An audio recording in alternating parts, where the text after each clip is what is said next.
এদিকে মিয়ানমারে জাতিগত নিধনের ভয়াবহতায় জীবন বাঁচাতে বাংলাদেশে পালিয়ে আসা 4 লাখেরও বেশি রোহিঙ্গাদের দুর্দশায় উদ্বেগ জানিয়েছে জাতিসংঘ। রোহিঙ্গা শরণার্থীদের সঙ্গে কথা বলা এবং তাদের ওপর নিপীড়নের অবর্ণনীয় দুর্দশা দেখতে মিয়ানমারের ক্ষমতাসীন দলের নেত্রী অং সান সুচিকে কক্সবাজার সফরের আহ্বান জানিয়েছেন বিশ্ব সংস্থাটির 7 জন বিশেষজ্ঞ। একই সঙ্গে বিশ্বের সবচেয়ে নিপীড়িত এই জনগোষ্ঠীর ওপর নিপীড়ন বন্ধে মিয়ানমার সরকারের প্রতি আহ্বানও জানিয়েছেন তারা।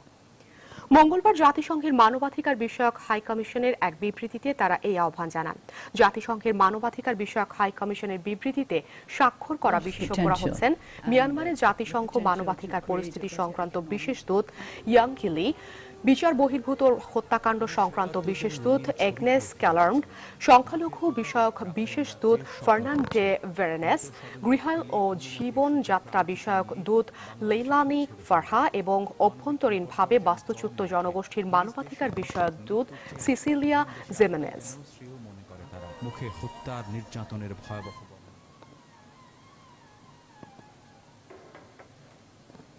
মিয়ানমারের রাখাইনে সহিংসতা বন্ধ, রোহিঙ্গাদের মাঝে অবিলম্বে মানবিক সাহায্য কার্যক্রম শুরু ও কফি আনান কমিশন রিপোর্টের বাস্তবায়নের ওপর জোর দিচ্ছে জাতিসংঘের নিরাপত্তা পরিষদ। মঙ্গলবার রোহিঙ্গা সংকট নিয়ে এক রুদ্ধদ্বার আলোচনায় নিরাপত্তা পরিষদের সদস্য রাষ্ট্রগুলো এই 3টি বিষয়ে অগ্রাধিকার দিতে একমত হয়। বৃহস্পতিবার নিরাপত্তা পরিষদের সদস্য রাষ্ট্রগুলো রোহিঙ্গা সংকট সমাধানের বিষয়ে আলোচনা করবে। এ লক্ষ্যেই মঙ্গলবার এই রাষ্ট্রগুলো নিজেদের মধ্যে আলোচনা করে রোহিঙ্গা ইস্যুতে নির্দিষ্ট আলোচ্য বিষয় নির্ধারণ করে।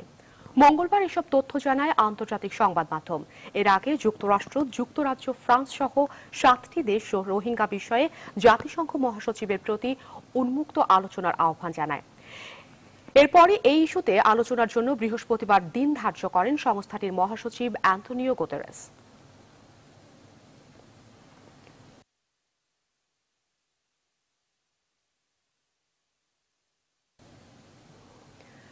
জাতিসংঘের নিরাপত্তা পরিষদের দেশগুলোর রাষ্ট্রদূতদের কাছে রোহিঙ্গা পরিস্থিতি তুলে ধরবে বাংলাদেশ।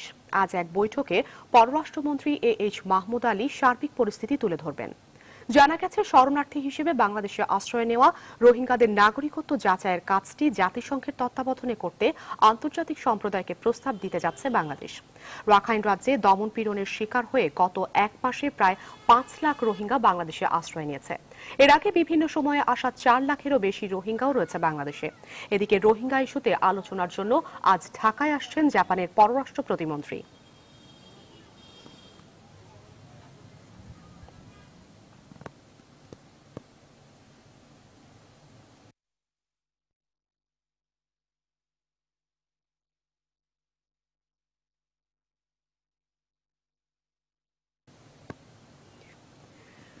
অনাহারে অর্থাহারে দিন কাটছে টেকনাফ স্থলবন্দরে আটকে পড়া 44 রোহিঙ্গা মাঝির। মিয়ানমারে সহিংসতা শুরুর আগের দিন 13টি পণ্যবাহী নৌকা নিয়ে বাংলাদেশে এসেছিলেন তারা, কিন্তু পরে সেনাবাহিনীর অন্যায় অত্যাচার ও জ্বালাও পোড়াওয়ের মাঝে আর দেশে ফেরা হয়নি তাদের। হায়দার আলীর ছবিতে সেই অসহায় মাঝি মাল্লাদের গল্প তুলে এনেছেন সহকর্মী লাকমিনা জেসমিন সোমা।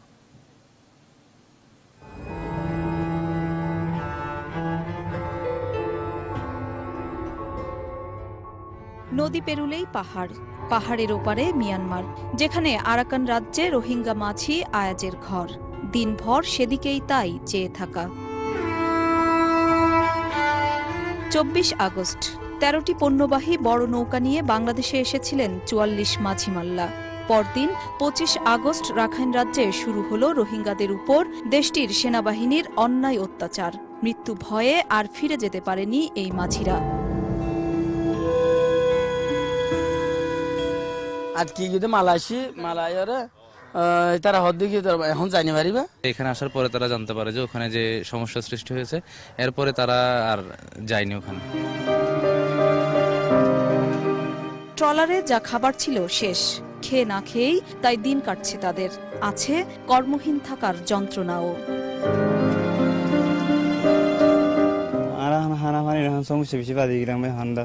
প্রায় আজকে 31 দিন ধরে আটকা আছে।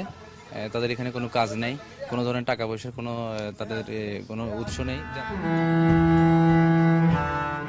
এই মাঝিদের অনেকে জানালো তাদের পরিবার পরিজন কোথায় কেমন আছে তা কিছুই জানেন না তারা। সবার চোখে মুখেই কেবল অপেক্ষা, শূন্যতা আর বাড়ির পথে চেয়ে থাকা। ঘুমানি ওইদিকে তোমার রাস্তা ঠিক গিয়ে তোমার আজাকি বাইরে বাইরে রাখাইন মালিক তাদের সাথে তাদের যোগাযোগ হচ্ছে, যোগাযোগের মাধ্যমে তারা জানতে পারলো যে কোনো সময় তারা যখন ফোন করবে বা যোগাযোগ করবে যে চলে আসার জন্য, তখন তারা চলে যাবে। বাংলাদেশে আশ্রয় নেওয়া 10 লাখ রোহিঙ্গার শিবিরে ঠাঁই হলেও এই মাঝিদের সেই উপায়ও নেই।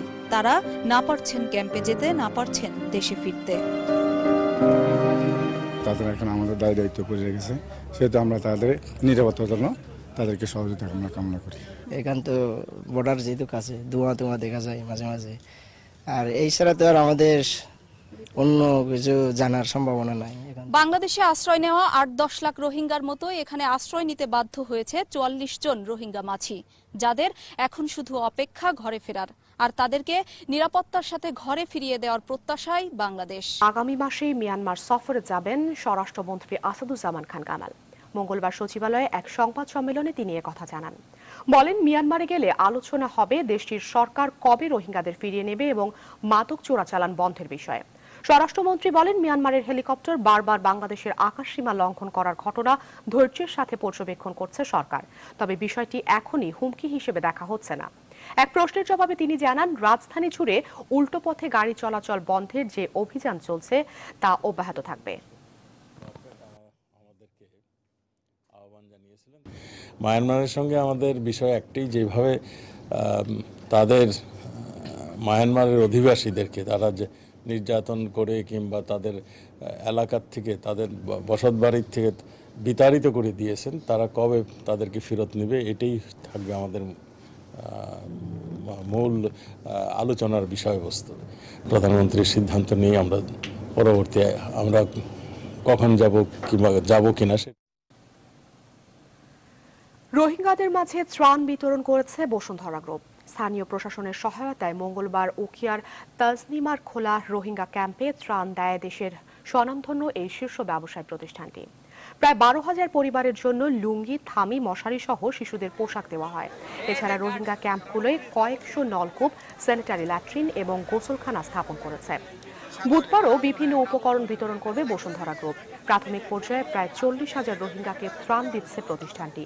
গেল 14 সেপ্টেম্বর থেকে এই কার্যক্রম চলছে।